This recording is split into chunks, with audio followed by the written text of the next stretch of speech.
A unique and exciting aspect of our work at OVPR is our recognition and our action around the idea that infusing DEI in all of the work we do makes the work better. That is moving away from the idea that we have core mission and then we have DEI. Diversity for me is like the topography here. So we are in a diverse society. Then the equity is some tool that need to be taken care of by the organizations, and so when people are hired and they are given what they need. But the inclusion is something that we each and everybody we need to take care of. There is now a great body of research showing that bringing diverse perspectives to the problem-solving space, whether that's collaborative research or whether that's work internally in our OVPR team to work on developing programs and practices and procedures, that a diversity of perspectives on a team leads to better solutions and more innovative solutions.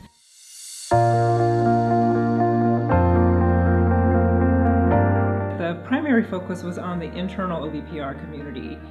Like many units across campus, in the initial part of our DEI planning work, units were asked to reflect on their own processes, reflect on their own communities, reflect on their own procedures, and OVPR was engaged in that, looking at the processes and procedures related to inclusive practices for recruitment and hiring, looking at issues of retention, looking at issues of community building across and within the different units of the OVPR.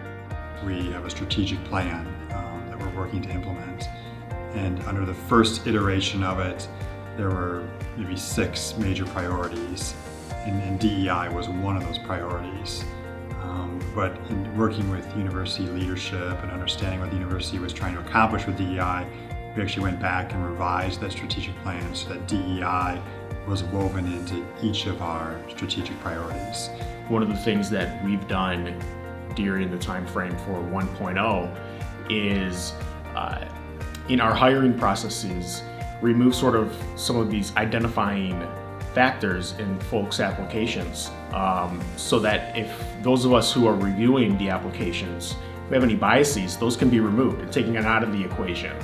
And it really allows us to hire the best candidates. The OVPR had a unique position compared to some units on campus in that the goal was not only to look within, to look internally, meaning OVPR staff, personnel, and units, and the communities that are part of that, but also externally in 2 ways. So externally for the broader campus, and using its position of leadership and knowledge to actually help support how we engage DEI in the research enterprise in ways that cross-cut all disciplines and fields, as well as what does it mean to support scholarship and research that has a DEI focus. So 2 types of support for participation and inclusion in the research enterprise.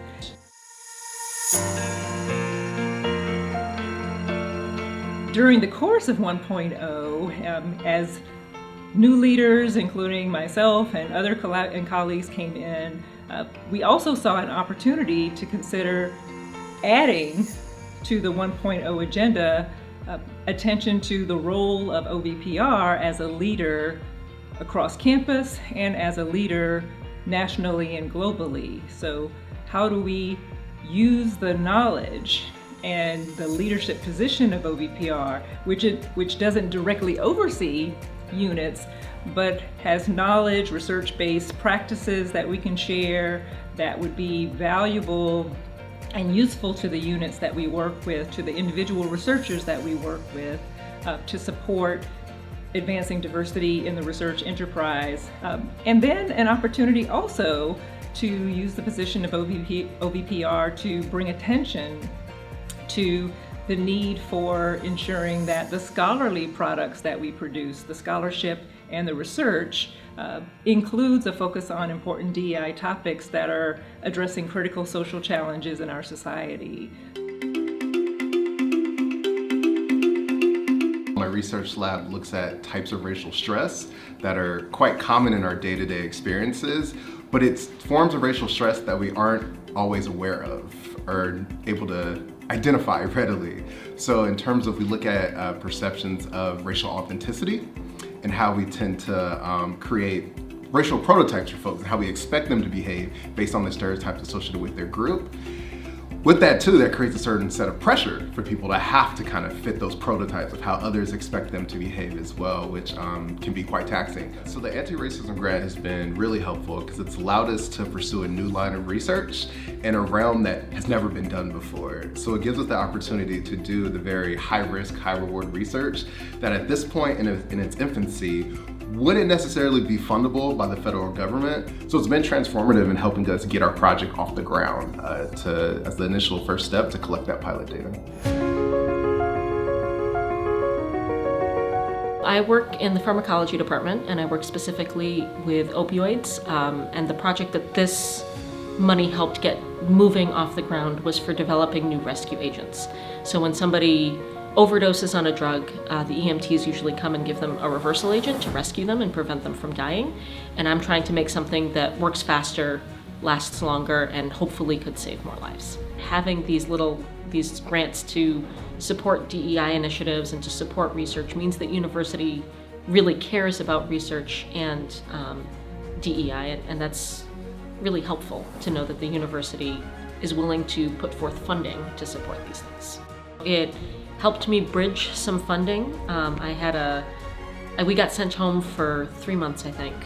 And so it gave me a little bit of bridging funding to collect some data to put in for a new grant, which was important for continuation of my work.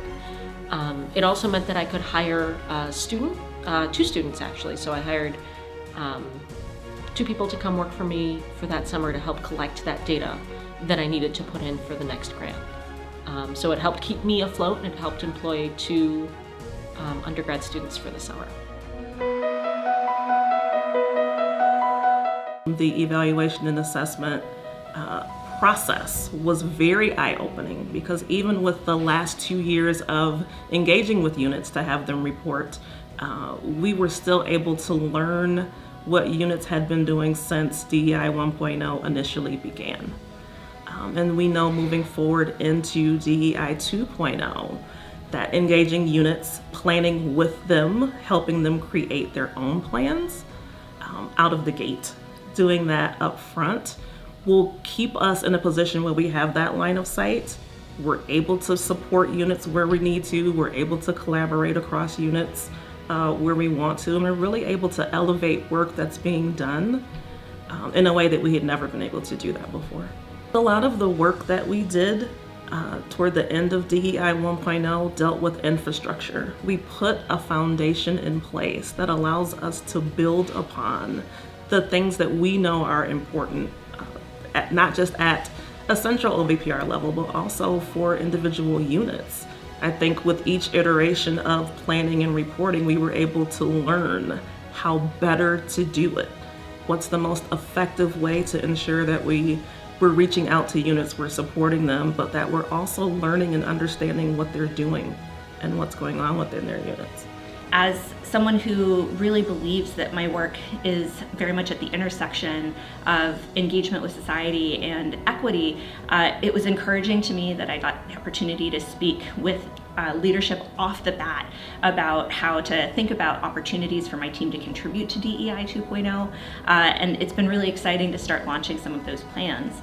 I'm also really excited to think about how structurally within OVPR we can help foster an inclusive workplace to make sure that no matter who you are, no matter what your background is, what you look like, the shape of your body, how you come into the space, that you are embraced for the talents that you have, and that we're creating an environment to set up for you to thrive.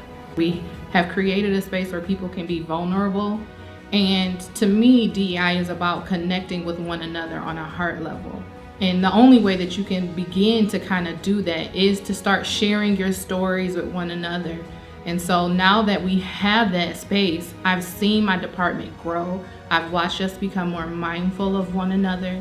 And I think that that's really one of the more important pieces And now that we have that, now we can start to build to say, what do we want DEI to look like as far as how we serve others that are around us. So I was very happy to see how far we came, and I really am very excited to build on the momentum and the progress that we made with 1.0. But at the same time, I recognize we need new approaches and new strategies if we're going to sustainably change the real DEI landscape within OVPR. And that's what I'm excited to pick up the baton and carry on. Well, I'm a believer that you have to be the change that you want to see in the world. And so by modeling what good DEI looks like, it's an inspiration to others. It sets the example. It lets us know what the vision is overall. And it also gives, people like me who serve as a DEI lead in my unit, a place to point to say, hey, this is really important to our leadership. And I see that there's a gap between what the vision is and where we actually are. And so then I don't have to necessarily make the case for why we need to move. There's a gap. So now the discussion is just how do we close it?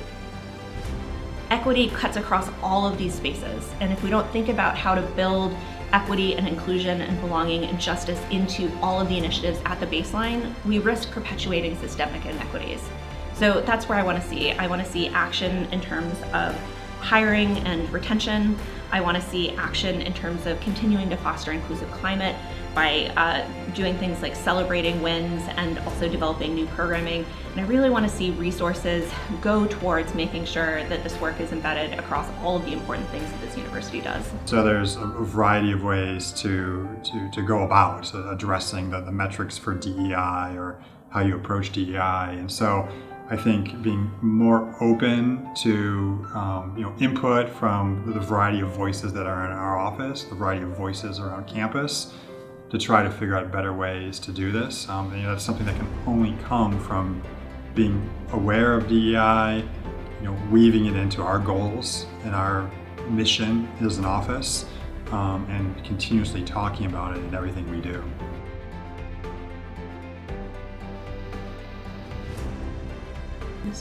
In order to grow on any topic, but certainly diversity, equity, and inclusion, you have to learn. You have to be able to make yourself uncomfortable. Put yourself in maybe some uncomfortable discussions and situations so that you can listen and learn about these topics. I don't think much learning comes with just being comfortable and sitting back in the chair. You've got to get out there. Often, DEI work is quiet. It's the one person sitting in their office thinking about ways to make things better. But what I want for DEI 2.0, I want it to be loud. I want it to be disruptive to the norm. I want it to make real change. And I really want it to resonate with the collective voices of our team in service of our entire mission.